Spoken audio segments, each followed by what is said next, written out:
গত পর্বে আমরা শিখেছিলাম টু স্টেপ ভেরিফিকেশন কিভাবে করতে হয়, ওই নিয়মটা যেটা আমাদের জন্য খুবই গুরুত্বপূর্ণ। তো আজকে আমরা শিখবো ফিশিং লিঙ্ক কিরকম হতে পারে বা ফিশিং লিঙ্কগুলোতে ক্লিক করলে কি হতে পারে এবং এটা কি রকম ভাবে আপনার ফোনে বা আপনি যখন এতে ক্লিক করবেন আপনার ব্যক্তিগত তথ্যগুলো কিভাবে চুরি করতে পারে, এই ব্যাপারগুলোই আজকে আমরা আলোচনা করব। তো এটা আসলে বিভিন্নভাবে আসতে পারে।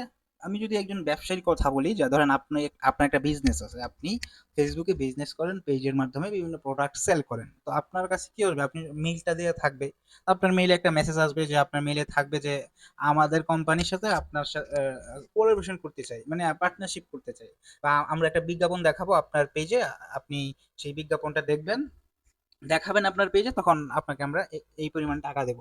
তখন কি হয়, যখন নতুন নতুন কেউ ব্যবসা করে, সে হয়তো সাইবার সিকিউরিটি সম্পর্কে অনেক আইডিয়া থাকে না, সে ওই অ্যাডভার্টাইজের যে লিঙ্কটা দেওয়া থাকে ওই লিঙ্কে ক্লিক করে, ক্লিক করার সাথে সাথে কিছু তথ্য চায়, সে এই তথ্যগুলো দিয়ে দেয়, যেহেতু বলছে কোলাবোরেশন করবে বা এই কোম্পানির নাম ইউজ করে বা বিভিন্ন ব্র্যান্ডের নাম ইউজ করেছে, সেক্ষেত্রে কি হয় যে তার ফেসবুকে যদি লগ ইন করতে বলে, সে ফেসবুকে লগ ইন করে ফেলে, পাসওয়ার্ড দিয়ে দেয়। তো এভাবে কিন্তু অনেক আসলে স্ক্যামিংটা হয়ে থাকে। তো কি কি করা যাবে না সেটা আমি বলি। প্রথমত হচ্ছে যে আপনার কাছে মেইল আসতে পারে, এই মেইলটা কোন অ্যাড্রেস থেকে আসছে, এটা আগে আপনাকে যাচাই করতে হবে। যে মেইল আসবে যে কোম্পানি থেকে, যদি আপনাকে মেইল করে, ওই কোম্পানির অফিসিয়াল মেইল, যেটা কোম্পানির ওয়েবসাইটে চেক করবেন। অনেক সময় কোম্পানির নামের পরে ডট দিয়ে gmail.com দেওয়া থাকে। যদি আমি আপনাদেরকে দেখাই, যেমন ফেসবুক দিয়ে আপনাকে দেয়, ফেসবুকের সাপোর্ট থেকে মেইল আসছে, যেরকম এরকম দেখেন, এখানে লেখা আছে ফেসবুক সাপোর্ট 123@gmail.com। এটা একেবারে সম্পূর্ণ ভুয়া। কারণ ফেসবুকে এই ধরনের কোনো সাপোর্টের gmail.com কখনোই একটা বড় ওয়েবসাইটের হতে পারে না। এটা শুধুমাত্র যারা গুগল ইউজ করে, নর্মাল পিপুলের জন্য এই gmail.com, কারণ অফিসিয়াল কোম্পানিদেরকে আলাদাভাবে জিমেল প্রোভাইড করা হয়, ইমেল প্রোভাইড করা হয়। তো এই ধরনের আসলে লোভেন অফার গুলো আসে, কিরকম আসে, যে আপনি বিজয় হয়েছেন 1 কোটি টাকা, এখন এমন মেসেজ কখনোই তো দেওয়া যাবে না। দ্বিতীয়ত দ্বিতীয়ত এই ধরনের মেসেজ আসবে যে আপনার ফেসবুক বিকাশ অ্যাকাউন্ট বন্ধ হয়ে যাবে, আজই লগ ইন করুন। তো এই ধরনের মেসেজ যখন আসে, আপনি আতঙ্কিত হয়ে পড়েন যে এটা কি ধরনের মেসেজ আসলো আমার সিমে, যে আমার বিকাশ অ্যাকাউন্টটা বন্ধ হয়ে যাবে, আজই লগ ইন করুন। তো একটা লিঙ্ক দেওয়া থাকে, ওই লিঙ্কে যখন আপনার ক্লিক করেন, তো লগ ইনের তথ্য দেন, সাথে সাথে কিন্তু হ্যাক হয়ে যায়। তো কখনোই মনে রাখবেন যে এই ধরনের মেসেজ কোনো ওয়েবসাইট বা কোনো ফাইন্যান্সিয়াল কোম্পানি কখনো এই ধরনের মেসেজ দিবে না আপনাকে আপনার সিমে, যে এখনই লগ ইন করুন, কোনো লিঙ্ক প্রোভাইড করবে না, কোনো ওটিপি চাইবে না। এটা সবসময় মনে রাখবেন, তাহলে কিন্তু আপনার এই যে অ্যাকাউন্টগুলো সুরক্ষিত থাকবে, কখনোই এগুলাতে লগ ইন করবে না। আর ভুল ইমেল অ্যাড্রেস যেটা, সেটা আমি বললাম যে জিমেল, ফেসবুক নয়।